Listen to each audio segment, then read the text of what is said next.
Alors voilà, nous allons voir ici comment configurer une area M sur un circuit seul radiateur.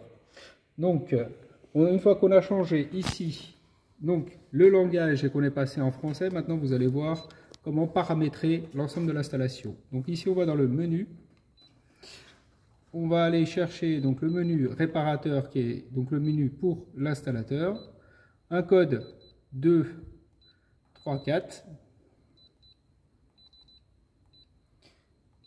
Et on va modifier les paramètres. Donc, en mode eau chaude, on va retirer, on va lui dire qu'il n'y a pas d'eau chaude sanitaire. On a bien dit qu'on était en chauffage seul. Ok, on revient en arrière. Ensuite, on va modifier le mode froid. Donc, on n'est pas en rafraîchissement ici. Donc, on l'enlève. On va aller dans le mode chaud pour rentrer les paramètres. Donc, il est bien en mode chaud, donc tout est ok. On va rentrer déjà dans les paramètres. Donc, 3.12 ici.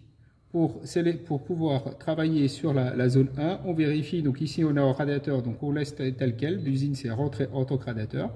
On va aller modifier donc les paramètres 3.8 pour la température de départ du circuit. Là on va faire un réglage de la courbe de chauffe.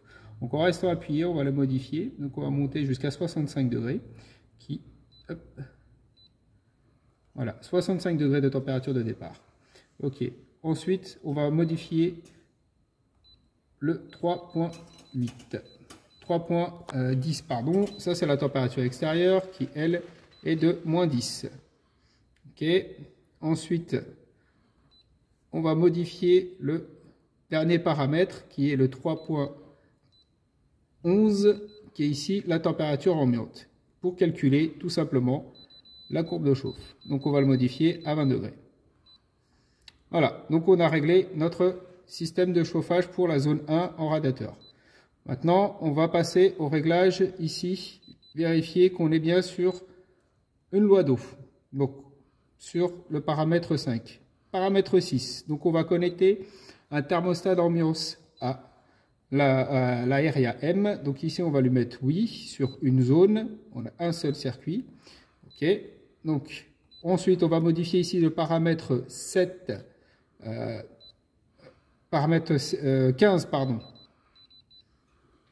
ici, pour lui dire que ça ne sera pas du tout le HMI, donc ici l'écran qui est ici qui va commander, mais le thermostat d'ambiance. Ok, donc IDU. Donc là, ces paramètres-là sont faits. Maintenant, on va rentrer dans le paramètre 7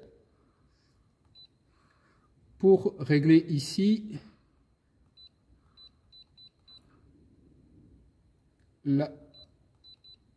la puissance de la résistance électrique, excusez-moi. Donc la puissance de la résistance électrique, donc là comme on est sur un 10 kg, on va régler donc à 3 kg la puissance. Si on est sur une 12 ou 16 kg, on sera sur 4,5 au niveau de la puissance de la résistance électrique.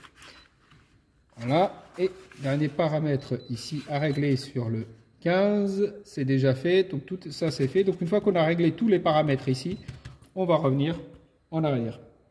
Ah, excusez-moi. J'oubliais donc la température de bivalence.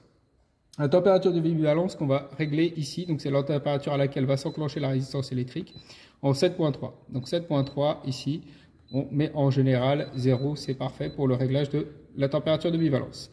Une fois qu'on a réglé tous ces paramètres-là, et qu'on a réglé la puissance électrique, toutes les puissances ont été réglées, on peut revenir en arrière, valider. Et voilà, l'erreur P ici, E04 va disparaître, P0, parce qu'on n'a pas de pression là, ici où on est. Et donc le système est réglé. Et voilà, maintenant que je vous ai expliqué comment régler les paramètres sur le HMI, regardez maintenant ici sur la carte électronique, sur le groupe extérieur, les raccordements qu'il faut faire. Donc le thermostat d'ambiance qui vient ici se brancher à l'extérieur, le HMI, donc l'appareil que j'ai manipulé qui vient se raccorder ici aussi. Vous avez le relais de puissance pour le circulateur qui vient se raccorder ici. Et ensuite, vous avez les switches qui sont ici à mettre sur les positionnements, tels comme vous pouvez le voir ici sur la photo. Voilà.